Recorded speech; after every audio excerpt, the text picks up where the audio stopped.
and we got interrupted. Yeah, so I did this neat thing of putting a level of confidence. Yeah. And I was not trying to put this as a level of confidence as a mathematician would. Yeah. And some statistician will be pretty upset at the way I'm using it. But I've learned to, I'm writing this for an audience that doesn't know mathematics. And what I'm trying to convey to them is how confident I am. On a scale of 1 to 10 is which what I use. If I say it's 7, that's pretty decent. If I say it's 3 or 4, you know that I'm very unsure of myself. But I've got to take a stab at it to give you an idea that there is a significant number of bones there. So I put that level of confidence, and also to tell me that when I've got a better number, somebody else who's following me will be able to say, okay, this number is now better. Yeah. So which were the tough ones? Yeah, the tough, Australia was not too bad actually. What's the figure there? Karachi was, Pakistan was the toughest one. Okay. I would say Portugal as well. Portugal. They always kept saying that there are more Goans in Lisbon than in Panjim because that time Panjim's population was just 40 or 50,000. But it's possible. I'll tell you what's a unique problem about Portugal. Yeah. The unique problem is that it's so easy for Goans to get lost there. Yeah. They merge with the crowd. Because the names, the language, the skin color is just a question of shades, a few shades. Intermarrying and in their children, or let's say grandchildren, do they identify with being Goan? Are they even aware? Yeah. That so one Goan could slip in and become the Prime Minister and no one would make much about it. Exactly, right? Now you've had 2 Prime Ministers who've been Goan over there. Australia, what would be the figure like? Australia, what I said now is, I don't know if I've updated it, or I've updated it, but right now it's in the region of 6,000, thereabouts. I see. It may be increasing because the biggest increase now has happened from the Middle Easterners. As they move, even in the Toronto area, huge. I mean, I would hazard a guess that right now it could well be something like 15,000 are from the Middle East, from the Gulf. Because Goa doesn't keep regional statistics, we always have this problem where even the NRI Commission says we don't know how many Goans there are. So as a statistician, what would be your suggestion to them? How could they go about finding these figures? I'll tell you something. I'm very sympathetic with them. You see, I'm not really answerable to anybody. Yeah. So I can take risks. Yeah. When I'm putting this together, I will go with my gut feel. Yeah. A government organization, there's great difficulty with doing that. People expect them to be more rigorous. They expect to see a study behind it. And mine is based on, thank goodness for the internet and communicating with people. And one thing I've learned... Locals have a good sense of the community. They know more or less that this is the figures. No. No? No. No. Terrible. No, because some associations at least, like for example, there was this guy... Lenin is the first guy. Yeah. First guy to take a stab at the figures. Population. But this like association in Borivali, which is another big center for Goan population, they say like we've got 863 members, families who are members of our association. So they're giving you a figure up front. Yes. But you see, there's a membership. Yeah. Now the ability to extrapolate it is the big issue. How many Goans are members? Yeah, how many are not members? Yeah. You see, okay, well, which is how I did our first estimate in Toronto. I actually went and mixed with the people. And what I did is I combined this with my campaign to be president. I see. I did something very unusual. I started asking people to invite me to their house, even to strangers' houses, Goans who I didn't know. Yeah. And I kept getting invited. And I would ask questions. I would say, are they members of GOA? Are they members of the KRI? And then I would keep some numbers to get a feel of how many are not members. I see. And by that, I created multipliers. So, you can, as I said, the average family size was 1 multiplier. Then I could multiply it by the number of members in these clubs. Then I can multiply it by the factor of those who are not members. And now I come up with an estimate. And this is what I learned from working in the aircraft industry.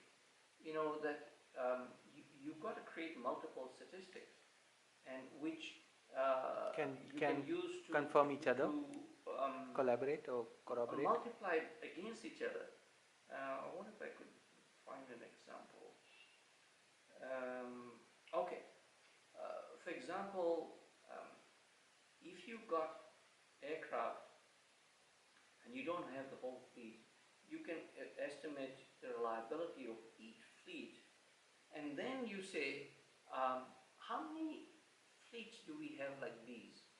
And then I will multiply each segment by the types and create something, which is in statistics is something known as stratified sampling. It's using the methods of stratified sampling without using the rigor of it, because at least, you know, there's something known as Bayesian statistics, where management, intuition and knowledge comes in. You can use that as your first cut. Then you use the things that you actually do know and you multiply them. And then you begin to get numbers and start building your confidence. Because the one thing, you've got to keep on sampling and changing things. Right. Now, for example, I'm beginning to become more and more confident of what I've estimated for Bombay. I see. Which is what number now? Is somewhere between 250 and 300,000. Because I've seen some numbers that people are beginning to produce in Bombay about the Christian population, and about what people talk about, which are the bigger groups, how many are East Indians and how many are Goans, that I've seen recently. And it's beginning to confirm this 250 to 300,000. The only figure we had was before liberation, when the Portuguese government said 100,000. Yeah, but yes, and then and 600,000 here in that sense. Yes, but the thing is, two things happened. One is that people kept moving to Bombay. Yeah. It didn't stop. And families were young also there. And then there was a natural growth. Yeah. In those days, people had large families. Yeah. Or at least larger than today. And also the migrants were the younger lot who had kids and all that. Yeah. Whereas, you know. Yeah. So they were growing more quickly. Yeah. So yeah, and I find that that's beginning to be confirmed. I'm astounded. I can't believe my luck in being able to see the. I got this idea from what's his name, Alan Machado. I see. You know, the author of the Yeah. history of Mandalorian. And after talking to him, I said, heck, I can go and just check on a website in the Mangalore region and see what is the population of Catholics. So I did, and it was 320,000 or something. Now, these people, as far as I'm concerned, are all of Goan origin. Some say 80%. Look, by the time you talk about 80%, you're talking about people intermarrying and so on. Nobody knows how much Goan blood you've got. As far as I'm concerned, if you got 50% Goan blood, you're Goan. To quote Remo, Remo, being Goan is a state of mind rather than ethnicity. And so there is that Goanness that they have. And I know that at least an equal number are Hindu Goans. Right. In fact, I keep meeting Mangalorean Hindus in Toronto. Yeah. Including this professor at the university. Wagle. Yes, he was one, but I met a Kamat from. Okay. And I said, yo, Kamat, are you a Goan? He says, well, I am of Goan origin. I see. You know, I think if I didn't ask him, he would never say it because he was from the Mangalore region. Yeah. And I've come to understand, and reading from Goan history, how many Goans now have spread out, and what percentage of Goans actually left the country when the conversion drive occurred. Thanks to Alan, I think Alan Machado, I've got a sense of it. And again, this is an independent statistic you can now apply to well-known statistics published by Goan to estimate how many are there in the rest of India. And then I keep meeting people. For example, I met a guy, a Goan, who used to live in Ajmer. Yeah. And he was telling me there used to be 1,000. I pressed him, and I got the answer that there used to be 1,000 Goans in Ajmer. In all these cantonment places and things like Yeah, that, no, wherever yeah. So I keep talking to them. railway junctions, Hubli, Right. Belgaum, all these. So, I think, so I've now made a broad estimate for the smaller regions in India. But as I keep putting in, I keep finding out more. Now, by the way, I lucked out on Portugal, and somebody, I don't know whether this is the one I put it in, but in Portugal, I found an article that actually said there were 80,000 Goans in Portugal. So that was way more than I thought. How am I going to put it? On the next page? It's probably on the next page. Ah, yeah, so it is, yeah. Yeah, here it is. See, this is an early estimate. Yeah. What did I say? 5,000. And now Someone questioned you on that, I think. They someone debated. did. Yeah. But in the meantime, I put that 5,000 because I said, man, how would one even know? Yeah. And as I said, Portugal has got very unique problems. But then when I saw this article that estimated, I mean, their own estimates were very poor, but it Yeah. gives me an order of magnitude. If they're saying 80,000, then it's not 5,000. Yeah. Okay, it may be 40,000 Yeah. because you don't know how accurate, but 80,000 and 40,000 are of the same order of magnitude. So at least you got an idea of what it is. And I make the assumption if I'm underestimating one place, I'll overestimate others. And now in the Middle East, I'm beginning to communicate with people there, and now I'm beginning to get an idea of people that are there, and I'm sure in time I'll revise that. There's some people, for example, who believe that Kuwait once went up as high as 25,000. So That's what they kept saying at the time of the Kuwait-Iraq Yeah. conflict, and they kept saying 25,000. But when it came to evacuating people, it was more like 8,000. But the others could have gone anywhere else, and they could have found other routes. 15,000 or so have come to Canada. Hmm. Because I belong to a number of prayer groups, and two of them had a lot of Gulf people. One was totally Goan, and the other one was Goan and Keralites. But from the Gulf Goans and so on, I've been to their picnics, and it is incredible. You go to a Gulf picnic, mind you, you could have said the same in Bombay. And a small picnic for them is 900 people. And they're so well organized. I see. Great admiration for their organization. So by going to this picture, I begin to get an idea, and I mean, it's not that everybody comes at one shot, right? So that's when you begin to get some. Yeah, ideas. each locality, at least they know what's numbers like, more or less. Now the hardest one, Yeah. surprisingly, is the U.S. Because Goans are very spread out Very in scattered. the U.S. I tried to find out, for example, for one of the biggest communities was in San Francisco. They actually had a Goan Institute. I don't know if it was a building or just a club. And they had a decent membership of 400, which I think is pretty good. So I asked them one day, I actually emailed them and said, do you have any idea what your Goan population is? And they said, no. I said, would you hazard a guess? They said, no. They had no idea. I mean, they couldn't tell me that 1 in 3 people are, but that's the thing. People are afraid To commit themselves. to estimate, not to commit. Okay. They're afraid to estimate. They've got no idea to do it. Well, I'm a statistician, right?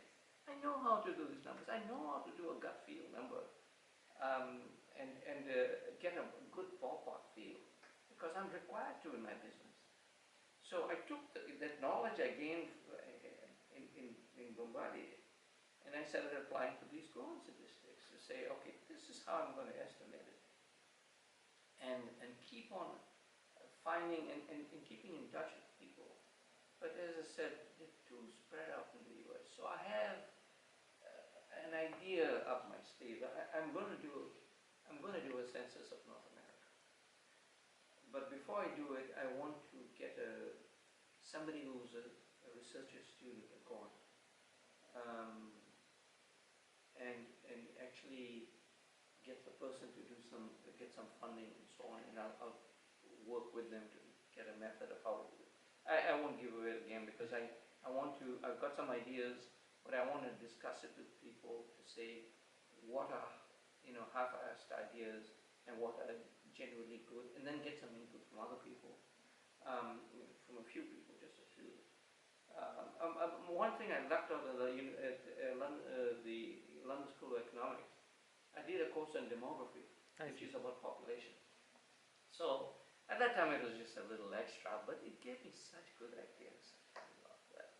So it gives me confidence to do this census. I've helped now 5 or 6 students write papers most of the time in the University of Toronto, Goan. I see. Because I've got a big collection of Goan books, and I've read most of them. Wow. So at least I give them some idea. And by the way, I need to ask you one question. From a great book that you've given me a number of great books that I didn't ask you for. You'd always slip it in a few others, and I'm going to ask you about at least one of them. What was I talking about? I lost my train of thought. That's the survey in the US. Oh yes, these 5 people who are doing papers on Goan I see. in the University of Toronto were all women. I see. Not a single guy. I don't know what it is. And even in the US, you'd get people writing papers, and some of them are American, some of them half American, half Goan. They're all women. There were 3 written decent papers. Goan women are very serious in that I sense, think in the academic it may field. be that it's just women mature faster. Maybe that's it. I look at myself, I mean, I wasn't interested in cultural things till I was in my mid-30s. Before then, I was a sports guy. I used to be captain of my field hockey team, my university team, and then of the Goan Institute, and we did really well. Boy, we reached the semi-finals of the Gold Cup in Aga Khan? East Africa. Aga Khan Gold Cup or Tommy no, MR? MR D'Souza. Tommy MR from Yeah. our village. Yeah. Oh, really? Yeah. So. Anyway, it's an amazing story, but Yeah. we'll go to the third part where Yeah. you talk about your family tree. We'll just stop this Okay. because the